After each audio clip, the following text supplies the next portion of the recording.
Welcome back to more FPL content. This will be the team selection for Double Gameweek 33, making this a double recording and upload, so you have all the coverage you need for this upcoming deadline and also for the rest of the season. On screen you can see FPL Challenge, and I got 58 points last week, and this week's challenge is called West London Derby. So basically Fulham and Chelsea players will get double the number of points, but I've currently got none of their players. Maybe I'll go to Cole Palmer at some stage, but Raya, Gvardiol, Saka, Salah and Marmoush make up my current 5-man squad, 5 aside if you will, and that is what I'll probably end up going with. But I'll be looking in this team, my FPL squad and much more in tomorrow's deadline stream, and covering all the latest team news, injury updates, and also providing graphics like the top 10 captaincy options. One big debate this week will be Saka versus Marmoush. What about Kevin De Bruyne? There are definitely other options you can go for with the captaincy, but those three probably stand out above the rest based on recent form and also the capabilities of these players. But all of that will be covered in today's video and also tomorrow in the deadline stream, as we'll be locking in our squads. Like this video, subscribe to the channel, and also hit the notification bell so you don't miss a single upload or live stream, both UCL Fantasy and FPL. Follow me on X, Instagram and Blue Sky, Dylan RCM, and those links are in the description. The same goes for my FPL and FPL Challenge Leagues, my Patreon and the Championships, for early access to my videos, amongst many other perks. And a big up to all subscribers, all the patrons and members, and Napstars and Paredes for gifting 50 memberships in the last deadline stream for UCL Fantasy and 30 across the last 2 overall. So thank you very much. Let's get straight into this though, discussing my Gameweek 32 performance and then moving on to my transfer plans for Double Gameweek 33. As I covered last week, I activated the bench boost for Double Gameweek 32, and unfortunately it was quite a big disappointment. I mean, that goes without saying. David Raya was in goal for me. He got 2 points, and that wasn't bettered by my second goalkeeper, as I'll show you very soon. But that is 5 blanks out of the last 6 matches for David Raya, with Arsenal failing to keep clean sheets in a lot of these games, getting a lot of 1-1 draws in the process, and being very frustrating from an FPL perspective. I've never been able to really get in on Arsenal at the right time defensively, especially in Fantasy Premier League, so doubling up on this Gunners defence just hasn't really paid off whatsoever. I bought in William Saliba this week as well, but he was on my bench boost, and I had the likes of Munoz, Gvardiol and Livramento starting. Only one of them returned. Gvardiol got a 1-pointer as Crystal Palace scored twice against Man City and went 2-0 up, but then Man City completely destroyed them in the second half and made a great comeback. And Daniel Munoz got -1 point in a double game week, but when I didn't have him, he was absolutely exceptional, getting assists and clean sheets galore. So I also probably got a bit too late on the party. He did get an assist for me in the first week I bought him against Southampton, but he has been a big disappointment ever since. He did score against Brighton as well, but that double game week performance was terrible. As for my midfielders, Jacob Murphy, by far the best option I bought on the wild card in Game Week 30 and a difference maker. It could have very easily been Anthony Gordon or maybe gone for Harvey Barnes, who, to be fair, has done even better than Jacob Murphy over the last week or so. But Murphy was the standout in Double Gameweek 32. Both Salah and Cole Palmer got assists, but in the case of the latter, he got booked, so only 4 points from him, and he hasn't scored in 12 matches across all competitions, and keeping him instead of buying Bukayo Saka on the Gameweek 30 wildcard has been a mistake. Even if Cole Palmer's kind of kept up with Saka in terms of points, it kind of saves me a transfer just going for Saka in the first place, or it would have saved me one, but maybe I could use this to my advantage by going for Kevin De Bruyne or perhaps a different midfielder to replace Cole Palmer for Double Gameweek 33. As for Ismaila Sarr, he also got an assist and got 7 points overall, and Eze missed a penalty in that 5-0 loss to Newcastle on Wednesday night. No one expected that, and I thought it would have been a much closer affair between the two, and I thought the likes of Eze and Sarr could do even better in Double Gameweek 32, but unfortunately that wasn't meant to be. But it's still a decent showing by Sarr, and he offers great value at that price point, but I haven't been able to get his big returns this season. As for my forwards though, the biggest disappointment was Jean-Philippe Mateta, and I'm just very happy I didn't captain him. He was subbed off before 60 minutes on both occasions in this double game week, and Alexander Isak got 11 points, and those that triple captain him would be fairly disappointed, but at least they got something from it. but for Isak to get 1 goal and 1 assist when Newcastle scored that many goals in the double game week is probably very surprising as well, but these things can happen in Fantasy Premier League, and at least he got something. 11 points is better than what Erling Haaland got when people triple captain him against Southampton. I did it all the way back in Game Week 2, so I'm very happy with the result I got, and of course those that went for Salah very recently would have done very well indeed. As for Marmoush, he got another 7-pointer. He has been very consistent, churning out the goals on a regular basis. He can get the odd assist, and I think it's a standout captaincy option for Double Game Week 33 and right up there with the likes of Bukayo Saka. As for my bench boost, it was very disappointing. The only saving grace is that I replaced Justin Kluivert with Morgan Rogers to gain 6 points from that transfer, as the Dutchman missed out yet again in the 1-0 win over Fulham. But Verbruggen, Milenkovic and Saliba all blanked. They got 2 pointers, and in the case of Milenkovic, it was a last-gasp winner for Everton. Otherwise, Milenkovic would have got 6 points, and Arsenal also considered quite late on, and Saliba was on course for a 9-pointer. So if those things had gone the other way, that would have been a very different-looking bench boost, which would have been very good indeed, and I'd be around the top 100k potentially. But this is my current rank and also the score I got. 89 points for the game week, and I got a rank rise of around 30,000 places. I think 32k overall, but I'm still a little bit off where I want to be, which is ultimately in that top 100k, which isn't great, but based on the season I've been having, I still would like to get into that kind of bracket and finish off the season in style. I believe that makes it 10 green arrows in a row, so I have some momentum, but I need to keep on pushing and try to end this season in the best possible way and make something out of it. In terms of prices, I've actually seen a increase in my squad value to around 104.3 million overall, so I've got 0.4 million in the bank, and my current 50-man squad costs around 103.9 million, and the likes of Verbruggen went up in price even though he has been an absolute disaster, and he costs 4.6 million, has low ownership, but he has done absolutely nothing for my FPL team. Let's now move on to some transfers that could make a massive difference for Double Game Week 33, and one of them is Cole Palmer to Kevin De Bruyne. This is definitely on the cards for me, and I think the Belgian could be a massive differential as a captaincy option, and even just being in my 50-man squad. He is getting more minutes and also getting some big returns like he did against Crystal Palace, playing in more advanced positions, and he said himself he is playing without any pain, which is a massive boost to end his Man City career, which of course has been tremendous. He's one of the best midfielders in Premier League history, and he's always been a fantastic FPL asset when he gets the minutes. The same goes for a certain Bukayo Saka, who I think could be another great replacement for Palmer, and probably the most template and also logical kind of replacement for him.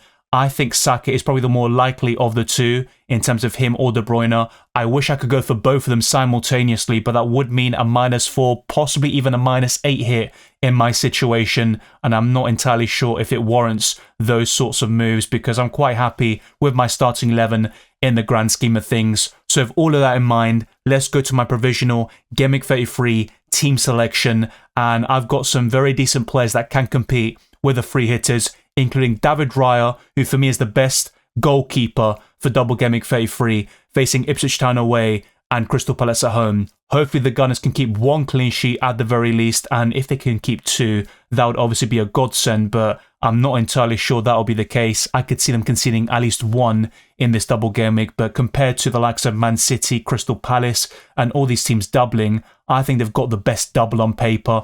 Aston Villa, of course, is the other team, and they all blank in Game Week 34. Looking at my defensive line, Saliba flopped in the Game Week 32 bench boost, but I also bought him with an eye of Double Game Week 33, so if Arsenal keep that clean sheet, he will be a great option, and ultimately the transfer will pay off, and Daniel Munoz needs to do much better because to get -1 point in a double game week is some going, and I think a goal or assist can definitely make up for it. He scored against Brighton in Game Week 31, and he was showing great form before that atrocious double game week there for Crystal Palace. And Gvardiol is a solid choice. He's been one of my better signings on the Game Week 30 wildcard, getting a clean sheet against Leicester and then 9 points against Man United. So if he can get something here against Everton away or Aston Villa at home, I'd be very happy with him indeed. Now, looking at the midfield, it's very strong. I think the one kind of weak link is the fact that I don't have De Bruyne compared to those that will be free hitting, and Mikel Merino would be another great shout there. He is playing up front for Arsenal and doing a great job as well. He got 2 assists against Real Madrid and won a penalty, which Bukayo Saka missed, but he also scored afterwards and made up for that audacious penalty, to say the least. And Ismaila Sarr versus Eze, I'd rather go for Eze, to be fair, but I think Sarr can compete with him, and maybe this will be the time where he outscores him in a double game week. And to be fair, he did very well in 32 from that perspective. Morgan Rogers is the best Aston Villa midfielder overall, especially when you look at minutes, but Marcus Rashford might be more exciting to a lot of people watching, and Mohamed Salah's template, but he's facing Leicester away. There is no chance I'll be selling him anytime soon. And for those that have no free hit, Salah is a great captaincy option in Blank Gameweek 34 against Tottenham at home. That isn't a concern of mine because I've got the free intact, ready to use in Blank Gameweek 34, but I think Salah is going to be right up there for the captaincy, despite not doubling in 33. And to complete this starting 11, I've got Mateta, Isak and Marmoush, a template front three on the wild card from a few weeks back, but Mateta is definitely testing some of our patience and he could be offloaded very soon. I could see myself selling him around Game Week 35, to be honest, and I think it makes a lot of sense from that perspective. But Marmoush and Isak are arguably season-long holds, and they are the best strikers by some distance as well. It's quite difficult, I think, to find that third forward, maybe Mateus Cunha for Blank Gameweek 34, for example, but Jean-Philippe Mateta is just a no-go right now, and he's only being kept for the double. He can do very well against Bournemouth at home and Arsenal away, but only if he gets those minutes. I'm actually not as convinced about him, even on the free hit, which I discussed in that video, which is already published on this channel. As for my bench, it's not as important as it was last week because the bench boost is no longer active. That chip is completely done and dusted. Verbruggen is facing Brentford away. Jacob Murphy, Milenkovic and Livramento all have away games. So in the case of Newcastle, it's Aston Villa and Milenkovic faces Tottenham away. So I looked at the bench boost from a fixtures perspective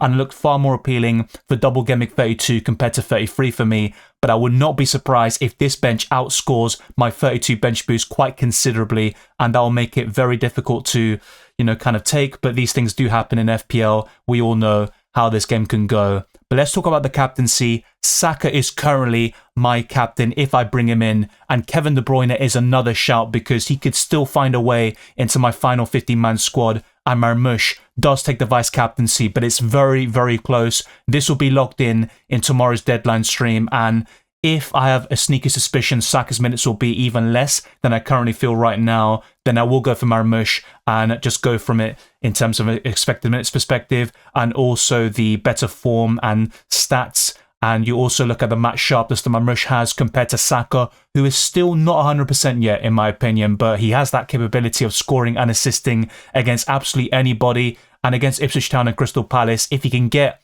let's say, 90 minutes in one of those games and then 60, 70 in the other, I think Saka could outscore everybody else, at least in terms of those really popular assets in FPL. Before I go to fpl.team though, let me show you the expected points, and they have changed drastically over the week because Saka had around 5.2, I think, but it's now gone up to 11.7, making him the standout captaincy option according to Fantasy Football Hub. David Raya has 9.4, which is very high for a goalkeeper, and Daniel Munoz and Sarr have gone down because of that 5-0 loss against Newcastle, but oddly enough, Mateta has still remained the same at 10.1. Then you have Saliba at 9.7, and Gvardiol also has a decent figure of 8.7. Salah has 8.1. Rodgers also has the same despite doubling, and Salah is facing Leicester away alone. Isak's is quite low, but he is facing Aston Villa away. They've only lost 2 games across all competitions this season, and one of them was all the way back in Game Week 2 against Arsenal. And on my bench, I've got some pretty decent scores in there. Jacob Murphy at 4.2. I don't like benching him on his current form, and to be honest, he has been one of my best signings this season. Verbruggen, Milenkovic and Livramento all have around 3, so I have to say, I think this bench will outscore my Game Week 32 bench boost, which isn't actually that difficult to do, but I would rather they all blank, and I won't feel too bad about it in the grand scheme of things. But that is my 15-man squad for Double Gameweek 33. One of Saka or De Bruyne will likely replace Cole Palmer, and Saka is the more likely, and he is currently my captain with Marmoush as the vice. Those are my initial plans. They will be locked in and finalised tomorrow during the deadline stream, where the top 10 captaincy options, more graphics, team news, injury updates will be covered, and all your questions will be answered for Double Gameweek 33. After you witness the travesty of my Blank Gameweek 34 team, you have a great idea of why I want to use the free hit for the Blank Gameweek instead of using it aggressively in 33. I currently have Verbruggen at home to West Ham, Milenkovic facing Brentford, also at home, a triple up of Newcastle, Livramento, Murphy and Isak facing Ipswich Town at home.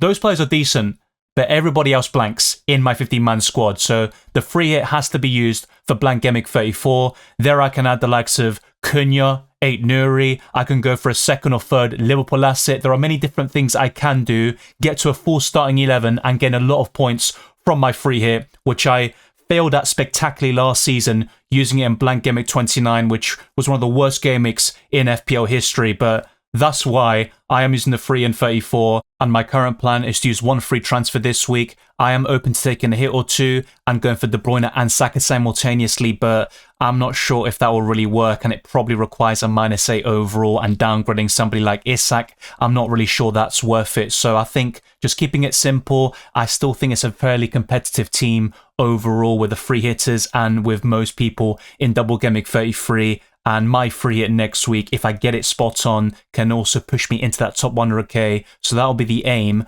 over the next week or two. And then I'll have a solid platform to end this season very strongly.